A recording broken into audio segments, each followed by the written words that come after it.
unleashing the full potential of Web3 gaming. How can we bring esports in the next level with Web3 technology?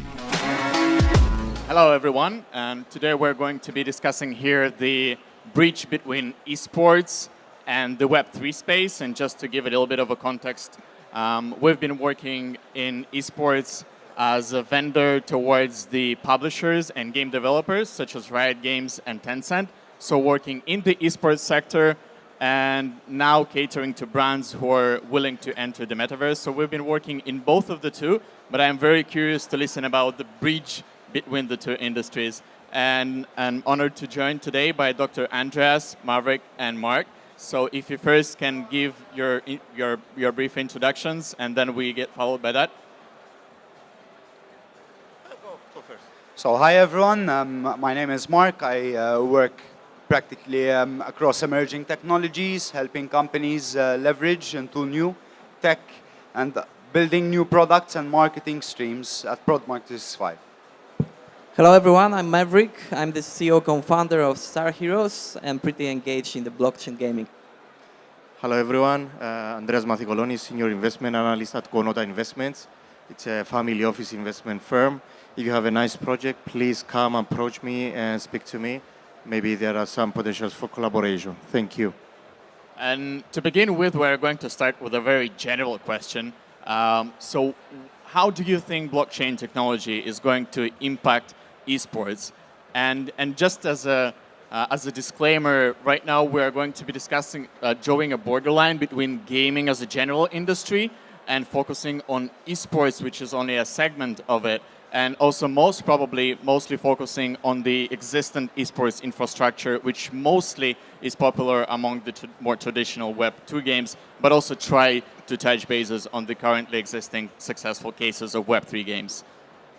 Yeah, so like, if you start from me, so I think that there is a lot of to do to switch like from the Web2 to the Web3 gaming at first, but if it goes to what can bring, I think that one of the biggest thing is like this betting, esport betting, because this is something that with the blockchain technology you can make full transparency and that in the decentralized way. And the gambling is something that I think is very well connected with the esport itself, in the sports itself, because we are the people and we love all these emotions, etc. And betting to your best team is something that you would like to do, And I think that with the whole potential of the Web3 and the resources that it has, the streams, revenue streams, etc., you can do it with a very transparent way and in a very big way that maybe haven't been seen so far. And with the Web3, if you connect esports to the betting, like in the decentralized way, it can make something really, really big. So I think that it's one of these fields that can be pretty well organized. So betting is one, and then if we have anything to add to that. Yes, thank you. Of course, transparency is very important, and especially when the ledger is used because of the blockchain technology, where players undertake different actions within the game, and then these actions can be recorded on the blockchain, and there is transparency. So this is very important. And with this way, there is a different expectations when blockchain is included as the base of the game. And of course, everyone is familiar with NFTs, these digital collectibles. And again, this is a reality because of blockchain technology, where players are able to use items within the game, and then they can also take those items outside the game because now they are in the form of something that can be traded in a secondary market. And because of this, actually the developers can have more revenue streams because of the sale of those collectibles, but also the players. So now with integration of Web3 within the gaming industry or esports as well, we see that the whole concept is changing, and you have this financial aspect of it, not only the gaming that we used to play when we were much younger, and it was just for entertainment. Now actually people capitalize on their skills and they make money. And I think this is very important. Thank you. If I may play a devil's advocate role here and say that the only successful esports IPs that are out there in the market are the ones that are driven by traditional game developers and publishers, whether it's Riot Games, Tencent, Moontoon, or others. And working with these, we know that their contractual clauses mention that any big-scale activations of esports nature cannot be linked to NFTs, cryptocurrency, or blockchain industry at all. So would it be right to say that any link or any direct link between the Web3 space and esports is only going to appear once the Web3 games themselves become solid enough to build their own esports competitive platforms and ecosystems? It's very... Yeah, okay, let me see one. So yeah, no, eventually something important to keep in mind that from an audience perspective, when it comes to esports games and esports betting, it's totally different. So we have a totally different audience looking into the betting side, but then we have a totally different audience looking purely in the esports space itself. At the end of the day, I would say that, you know, esports, the primary KPI is community building. Without communities, you know, no esports games are that popular or being up on the charts itself. When it comes to the Web3 side and blockchain technology, I see that there's a lot of opportunities to enhance these streams for the players themselves, especially when connecting with one another and even giving the opportunity for the user himself or customer being part of the organization, if it's an esports team, if it's an esports developing company, and various game studios. Because at the end of the day, these connect one another, and it's all about the community and what they can get back by joining it. Thanks. And Dr. Andreas? It's very true, actually, and I agree with both statements. If I go to the second one, we see the whole thing changing now is very well put now. Anything related to blockchain or the crypto industry as we know it is always tied with their community. If there's no community, most probably the project will fail. Maybe it's just a token, maybe it's gaming, maybe it doesn't matter what it is. If there's no community, no followers, no people to actually engage and live and immerse themselves into this community, this brand name, let's call it. In general, maybe it's a game, maybe it's a gambling, maybe it's something else. Most probably the project will die. So it's essential for anyone who's within the blockchain-related industry to have a solid community. And to answer your question, Edward, I agree with you, and we see this actually that there are these regulations, and it's difficult to get involved with NFTs and tokens possibly on whatever other protocols we see in the near future. But I think this will change because it's a natural progression of things. So let's say if we see blockchain games becoming so big, like becoming eSport, maybe this is a bit difficult. It's going to be easier if it's the other way around. So that means the industry needs to find positives to start integrating this technology, I guess, within the current ecosystem, and there is a merge with the two.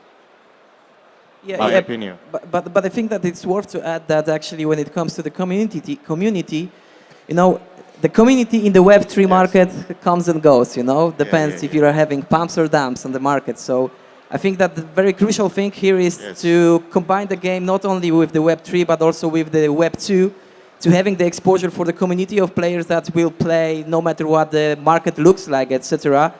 But then you are having also this Web3 community that like having a kind of different needs, but also some of they are gamers, you know. So it's, in my opinion, it's about making a good combined game between the Web2 and the Web3 to like have this combined community that will stay with you no matter what happens on the market. Very true. But then if the focus is on the community, and that's clear, but if we give a reference of what was the, or what is the closest or the best study case today of this bridge between the Web3 space and the Web2 games esports industry, would probably be Socios.com with the fan tokens that were launched for esports organizations and teams, where the concept was that players are supposed to get rights in voting over key decisions that are run by the teams. But also, if today you look into every token that is associated with the biggest esports organizations, whether it's Navi, Alliance, or LGD, or anyone else, they're in a very shaky spot. And I've spent a few hours to find any positive community feedback from these teams' social handles about the Socios tokens. And also, if we refer to any of the NFT launches by esports organizations, OG, Team Alliance, if you've heard of this, there was an immediate negative backlash from their core community. And so when discussing community and how the focus on community should be and how NFT could help there, is there any hope at the current stage of the esports industry, or we are to wait for the Web3 game titles to develop? No, yes, I totally agree with you, and I see even why they don't agree that much how things are being done. At the end of the day, I see that the esports space needs to work on loyalty. In every industry in the world, you have a loyalty program, and this is what players need. It's not just holding a token. What you're going to get by holding this token, does it bring value to you?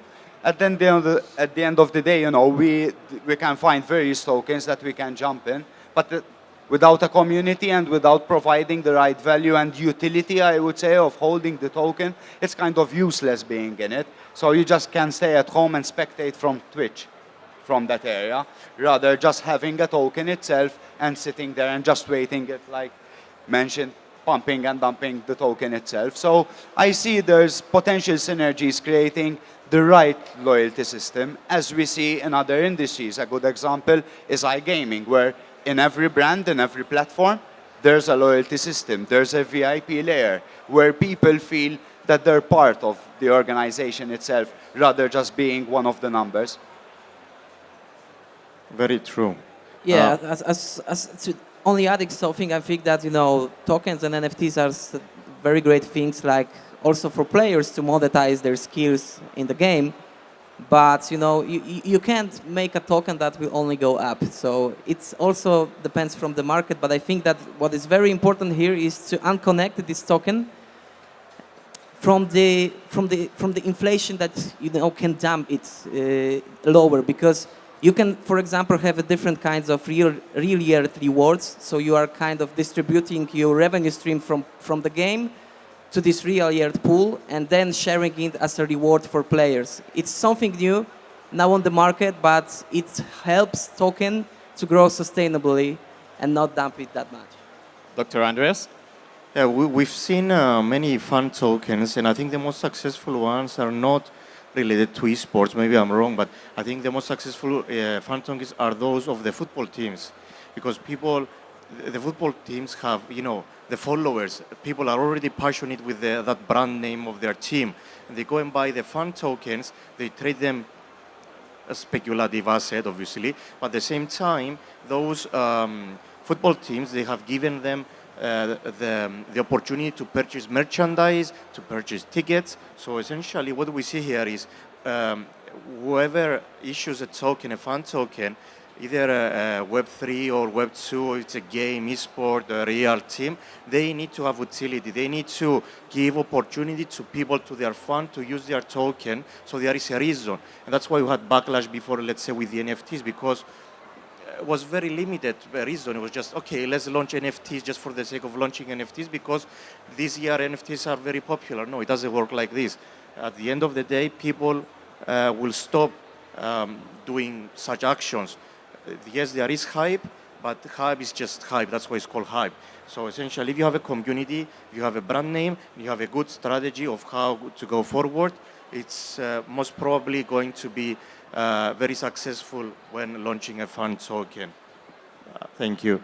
To kind of wrap up, so and tell me if I'm mistaken, but so far from what we've been seeing coming from crypto industry labeled as esports solutions, are really platforms that are trying to imitate traditional existing esports platforms, whether these are automated tournament platforms or, for example, item drops from teams as well that we mentioned earlier. if anyone as an investor is looking today at the bridge between esports and Web3, what would you advise to look at mostly? You know, my advice would be to look mostly at the very well-polished game that has actually a good gameplay, because this is something that is quite unique in the Web3 industry, as you might have seen. So this is the first thing. And as for esports, I think that game pretty can't describe themselves as an esports title, because this is something that is described by the community. But it's very crucial to look for the working product, because people like to do different promises in the crypto market, but they are not covered with the product. So I think that it's worth to do a great research and to look if this is a working product and has the ability to be an esport game, or they are having some tournaments already, are flying around the world with the game and organizing different tournaments. I think this is something that I would be looking for, to look for a great esport title.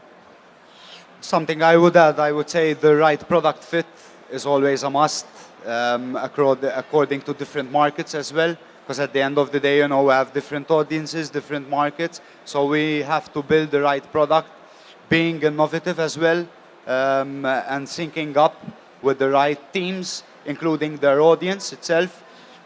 And yeah, you know, always being realistic, because at the end of the day, although esports has been for a couple, you know, good years now, it's still finding its grounds in certain areas. Because yeah, let's face it, we have esports betting, esports teams, studios creating new games, but yeah, everything is kind of siloed at the moment. So it would be great to connect everything to each other, and hopefully Web3 can, you know, push this aggressively. Very true. I totally agree with all the statements. It's very important.